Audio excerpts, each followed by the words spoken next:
Evasão e abandono escolar são coisas distintas, né? A gente tem o abandono como aqueles alunos que simplesmente deixam de comparecer às escolas durante o período letivo, e a evasão, aqueles que desistem do estudo, né? E ao final do período eles não voltam para a escola. Então, a gente está diante da maior tragédia educacional da nossa história, que pode impactar o destino de toda uma geração e, consequentemente, o destino do nosso país.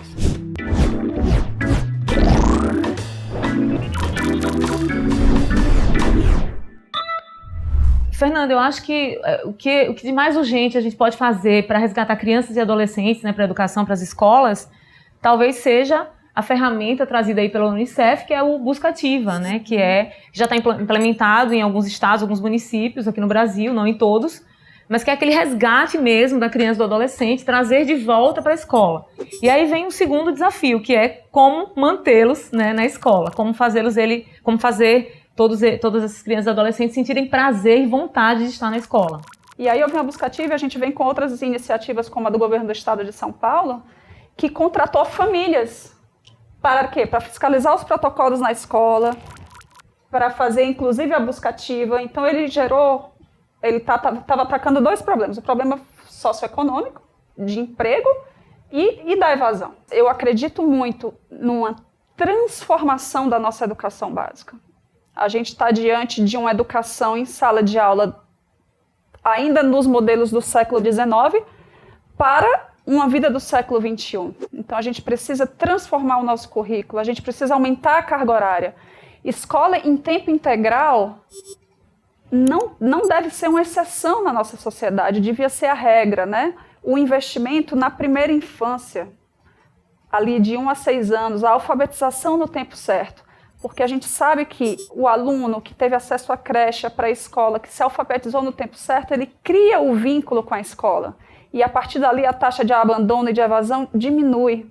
Você falou da primeira infância, né? Considerando que os 1000 primeiros dias da criança são os dias em que ela, né, captura melhor coisas que vão formar a sua personalidade. Então, se a gente consegue levar essas crianças para a escola desde muito cedo, né, e desenvolve nelas habilidades, né, e o gosto pela escola, é mais fácil que no ensino médio ela permaneça ali, né? Então você falou também da questão do programas de incentivo financeiro, por que não? Já que a gente precisa fazer com que essas crianças estejam na escola, especialmente para não esquecermos que o desenvolvimento do nosso país, né, a geração de emprego e renda depende da educação, depende dessa qualificação de base. Tá, e a gente pensando em estratégias, né, para tornar a educação básica, pública, mais atrativa, com melhores resultados, né? A gente sabe que a gente não performa bem, né, no PISA como nação.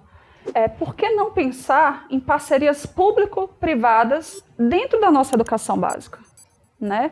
A gente sabe que parcerias públicos-privadas, elas existem em diversos setores da nossa economia, inclusive dentro do nosso Sistema Único de Saúde, né? E aqui eu posso falar como médica que existe todo um sistema de saúde complementar ao SUS que muitas vezes recebe repasses do governo. Então, tanto no estado de Minas Gerais quanto na cidade de Porto Alegre, existem escolas públicas de ensino básico com gestão privada. O governo fiscaliza e financia, mas a gestão é privada.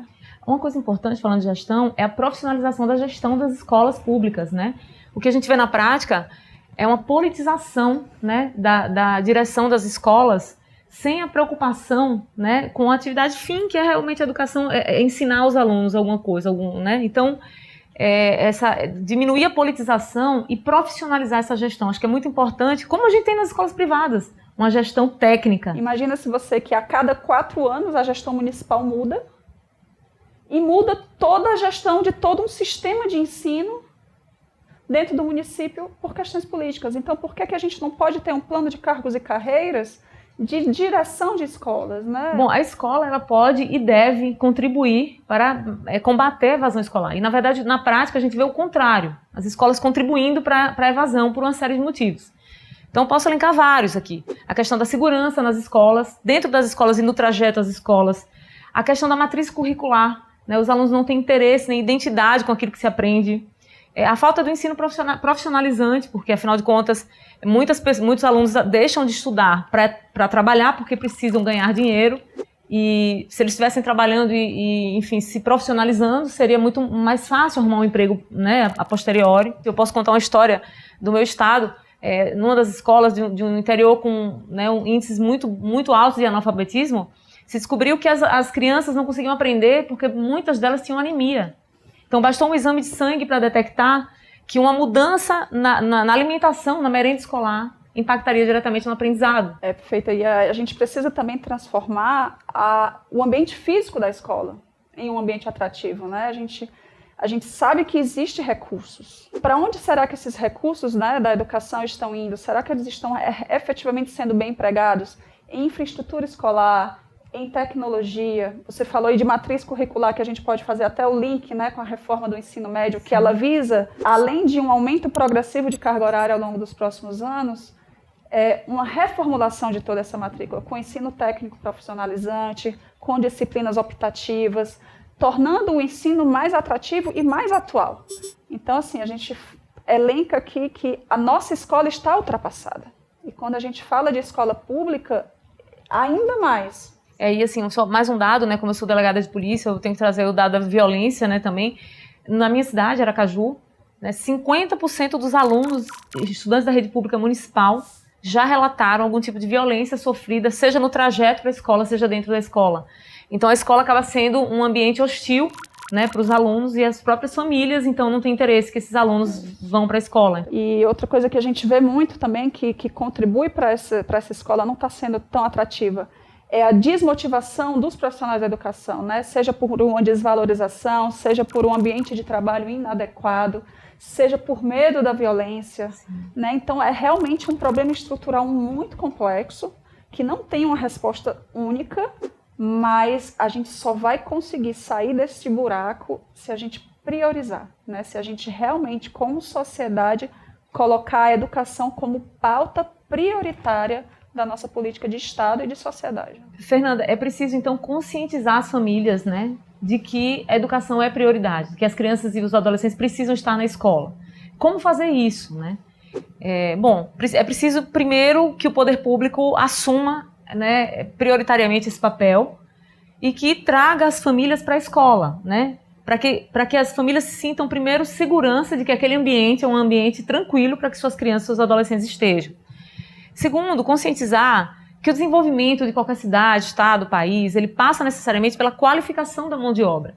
E a qualificação da mão de obra requer educação, requer estudo, requer ensino. Quem não passou pelo ensino médio, reduz em 50% as possibilidades. Então, a questão do emprego, da geração de emprego e renda, ela está muito vinculada ao ensino, à educação. Perfeito. Aí a gente vem numa questão interessante, que a gente sabe que a grande maioria das famílias, elas estão tão preocupadas com a sobrevivência que elas não têm tempo de pensar daqui a 5, 10, 15, 20 anos o que é que vai ser melhor para o meu filho, né? Então, muitas vezes, esse vínculo com a escola ele acaba se perdendo porque a preocupação é comer, a preocupação é sobreviver à violência, a preocupação é não ser abusada. Então, assim, se a gente consegue dar benefícios imediatos para as famílias por manterem os filhos na escola, e nesse sentido vinha o Bolsa Família, né? Agora vem o Auxílio Brasil, ou vem até o programa de bolsas mesmo, para as famílias que têm filhos na escola, receber auxílio financeiro secundário, porque assim, imagina que a gente está falando aqui para a Maria, mãe de 7 crianças, que está preocupada com o que elas vão jantar, que se os meninos forem para a escola, daqui a 20 anos... Eles vão ser cidadãos melhores. Mas ele disse, não, mas daqui a 20 anos eles só vão estar vivos se eles comerem à noite, né? Então, assim, a gente precisa, sim, de estímulos governamentais de curto prazo que mantenham essas crianças dentro de uma escola atrativa para que, no médio e longo prazo, as transformações comecem a acontecer.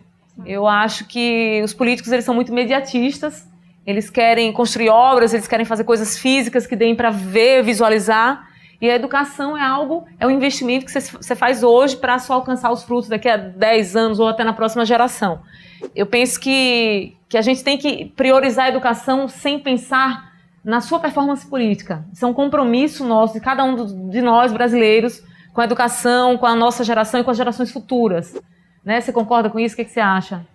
Eu vou além dos políticos, Dani. O problema dos políticos não priorizar a educação é porque nós, sociedade brasileira, não priorizamos. Isso você tem que pensar em larga escala. Por exemplo, a gente banaliza trabalho infantil, né?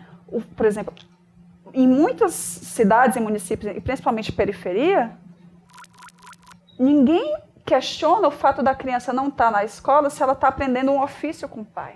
Isso é banalizado. Nós, como sociedade brasileira, nós não entendemos ainda o poder de transformação social que só através da educação nós vamos ter. Então, por isso que nós abrimos mão durante tanto tempo, mesmo com tantas evidências científicas que corroboravam pela reabertura das escolas, nós, independente de classe social, abrimos mão do direito da escola. Entendeu? Então, assim, a nossa transformação passa por uma revolução cultural, eu diria, dentro da nossa sociedade. Dinheiro não falta para a educação. Porque vem recurso federal, porque tem aquele percentual mínimo de recursos próprios que tem que ser aplicados, então recurso não falta. O que falta é gestão, o que falta é compromisso. O que falta é responsabilidade, né, com as gerações, com o futuro das nossas crianças, dos nossos adolescentes. Me recordo de conversar com muitas crianças da minha cidade que não tinham sequer um aparelho celular, uma internet funcionando, que não conseguiam ter as aulas online, né, porque não tinham condições mínimas para estudar. Continuam sem condições. Então, a qualidade do ensino vai continuar muito precária, né, a evasão escolar tende a crescer. E nós duas, que somos fruto da educação, né, nós viemos de famílias humildes, né, hoje, como delegada de polícia, você como médica, chegamos até aqui pelo fruto do nosso desempenho escolar, né, da nossa educação, do nosso estudo, da nossa dedicação, né, e aí a gente vê quantas gerações vão ser perdidas, né, porque essas crianças, esses adolescentes não terão as mesmas oportunidades que nós tivemos, e de estar aqui contando essa história, né, e mostrar o tanto que a educação é importante e transformadora para a nossa sociedade.